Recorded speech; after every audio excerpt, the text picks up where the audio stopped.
एक प्रैक्टिकल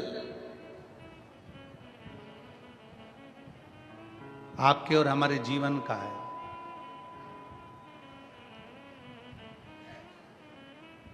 तुम्हारे दरवाजे पर एक गाय आकर खड़ी हो गई,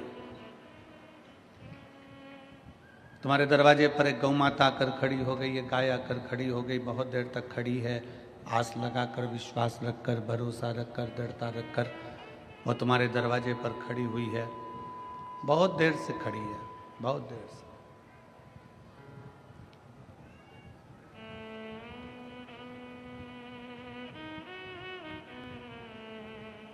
अब तुमने उसको भगा भी दिया, फिर वो गाय आ गई। तुमने भगा भी दिया उस गाय को, गला पकड़ रहा है माई, तुमने भगा भी दिया उसको, फिर वो वापिस आ गई। फिर तुमने उसको हटा दिया, गाय फिर आ गई। बार बार वो गाय क्यों आ रही है? क्योंकि उसको मालूम है कि इस दरवाजे से मुझे मिलेगा जरूर, एक रोटी इस दरवाजे से मुझे प्राप्त जरूर होगी, ये पक्का है। ये गाय का विश्वास है, ये गाय की दृढ़ता है, ये गाय का भरोसा है। ये गाय का भरोसा, ये गाय की दृढ़ता, ये गाय का विश्वास है कि मुझे इस दरवाजे से एक रोटी जरूर मिलेगी, एक रोटी जरूर मिलेगी। ये गाय का भरोसा कहता है, गाय का विश्वास कहता है। तुमने एक बार भगा दिया, वो फिर आई, फिर भगाया, फिर आई, फिर भगाया, फिर आई।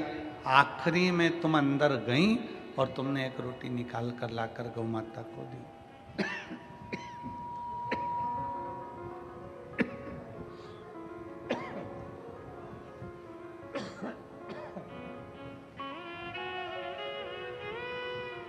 आखिरी में तुम अंदर गई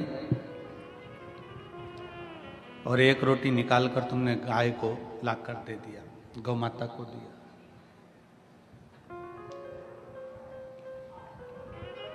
तुम जाती रही, गाय जाती रही तो मकान के मालिक ने एक रोटी निकालकर जरूर दिया है। उसी तरह गाय अपना विश्वास नहीं तोड़ी तो उसको रोटी जरूर मिली।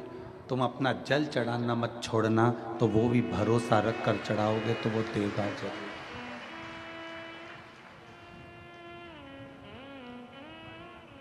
गाय जाती रही तो उसको रोटी मिली जरूर है। पक्षी छत पर आता रहा तो उसको दाना मिला जरूर है। और शिव महापुराण की कथा में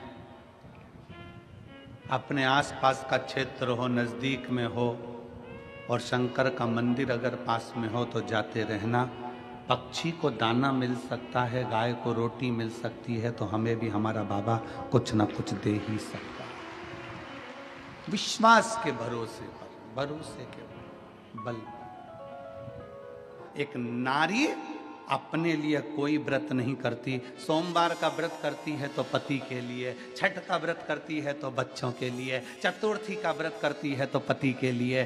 जितने व्रत एक स्त्री करती है वो अपने लिए। बता दो कोई सा व्रत इसमें बताओ, एक शास्त्र में व्रत बता दीजिए जो स्त्री खुद के लिए कर रही है।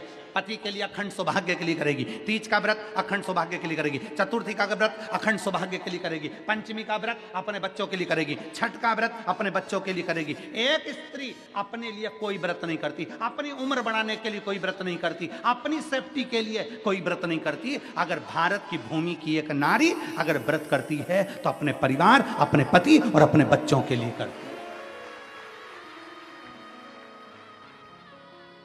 इससे बड़ा त्याग कौन कर सकता है? इससे बड़ा तपस्वी कौन हो सकता है? इससे बड़ा सन्यासी कौन हो सकता है? इससे बड़ा साधक कौन होगा? पर अब जरा विचार करिएगा, बहुत बहुत सोचनीय कथा है ये, गोदावरी माता की, गोदावरी गंगा की, ये बड़ी विचित्र कथा है। स्मरण करिएगा जरा कि ना जल है, ना फूल है, ना पत्ती है, कुछ भी नहीं है, तो फिर शंकर की पार्थिव लिंग की पूजन कैसे करी जाए?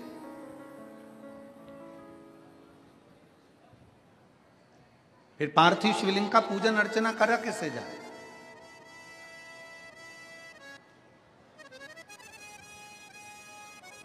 पार्थिव शिवलिंग की आराधना कैसे करी जाए? सिरपुर की इस शिव महापुराण की कथा का एक स्मरण अपनी जिंदगी में रखिएगा कि अगर शंकर की आराधना करने के लिए बैठे हो, शंकर की आराधना करने के लिए आप विराजमान हो, शिव की आराधना करने के लिए आप बैठे हो, शंकर की आराधना यदि आप कर रहे हो,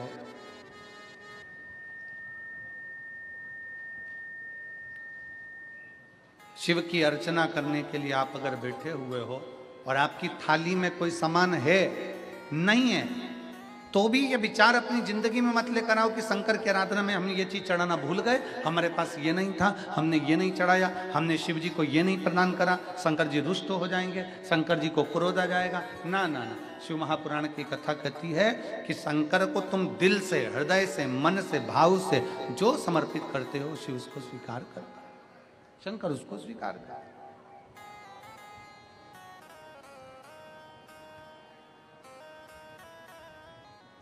शिव उसको स्वीकार कर लेता है।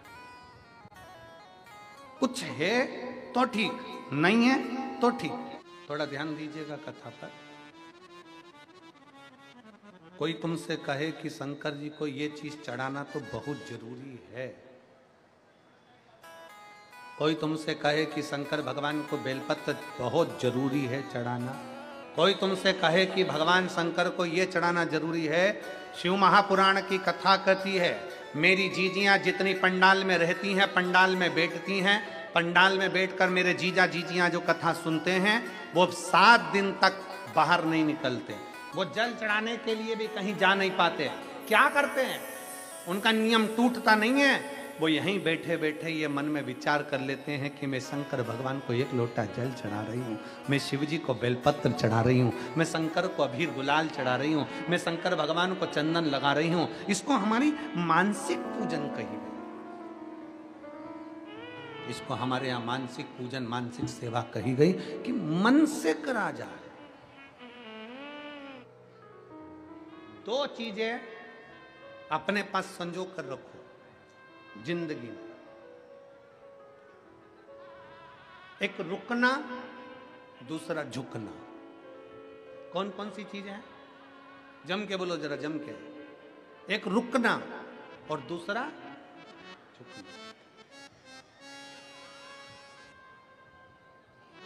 जब कुछ गलत करने के लिए जा रहे हो, झूठ बोलने के लिए जा रहे हो, गलत कार्य करने के लिए जा रहे हो, तो थोड़ा रुक जाओ। किसी का बुरा करने जा रहे हो, थोड़ा रुक जाओ। गलत काम करने जा रहे हो, थोड़ा रुक जाओ।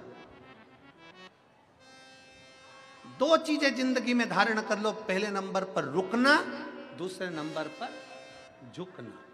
गलत करने जा रहे हो, गलत विचार करने जा रहे हो, गलत कार्य करने जा रहे हो, किसके लिए गलत बोलने जा रहे हो, थोड़ा रुक जाओ। और जब अपने से कोई गलती हो जाए तो थोड़ा झुक जाओ, जिंदगी आगे बढ़ जाए।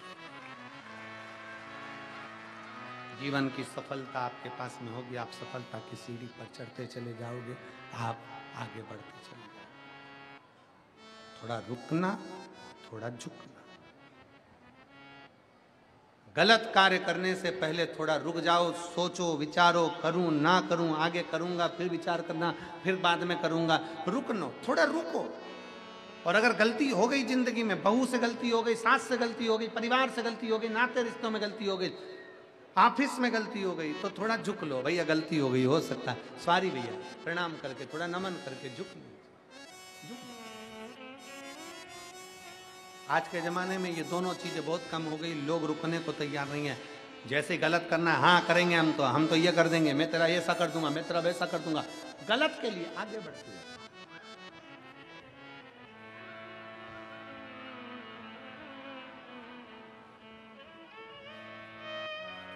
थोड़ा रुको।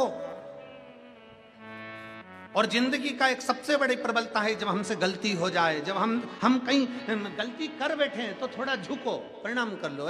हो गई है, मम्मी गलती हो गई, माँ गलती हो गई, स्वामी गलती हो गई।